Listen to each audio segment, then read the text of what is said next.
حدیث مبارکہ تھی نا، دنیاوی معاملے میں اپنے سے نیچے والے کو ہمیشہ دیکھتے رہنا، تم کبھی بھی اپنے رب کے ناشکرے نہیں بنو گے۔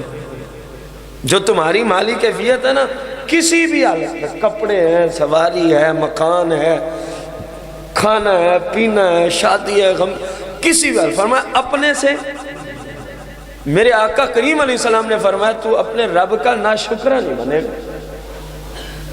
اور فرمایا دین میں اپنے سے اوپر والے کو دیکھنا ہے اور اس کے مطابق بننے کی کوشش کرنی ہے، تو فسق و فجور سے نکل جائے گا۔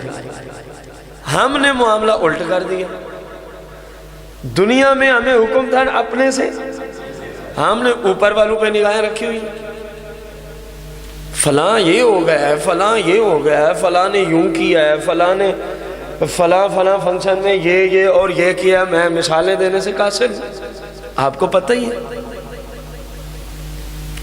اور دین کے معاملے میں ہم نے اپنے سے دیکھنا اوپر والوں کو تھا کہ انہوں نے 10 بندوں کو شراب پلائی ہے تو 100 کو تو پلانی چاہیے، پتہ تو چلے ہمارا بھی ولیمہ ہوا۔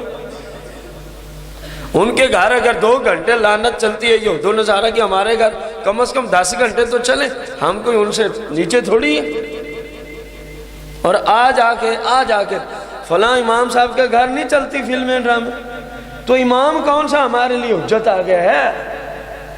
اگر امام لعنت اٹھاتا ہے تو اس کا مطلب ہے ہم بھی شروع ہو جائیں۔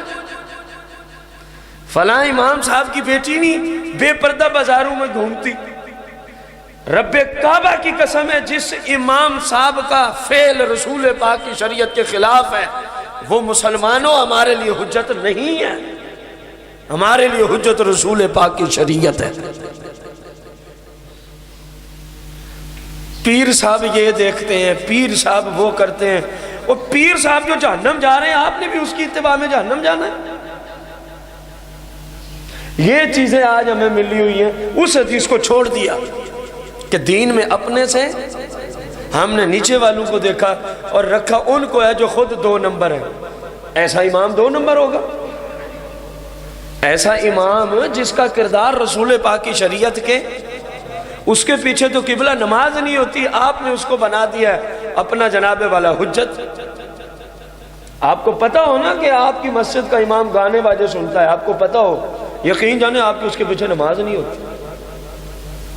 اگر آپ کو علم نہیں ہے تو شریعت نے اس پہ فتویٰ دیا ہوا ہے تو نماز پڑھانے کے قابل ہے، اگر چھپا ہوا ہے تو قیامت کے دن اس کا وبال اس کی جان پر ہوگا۔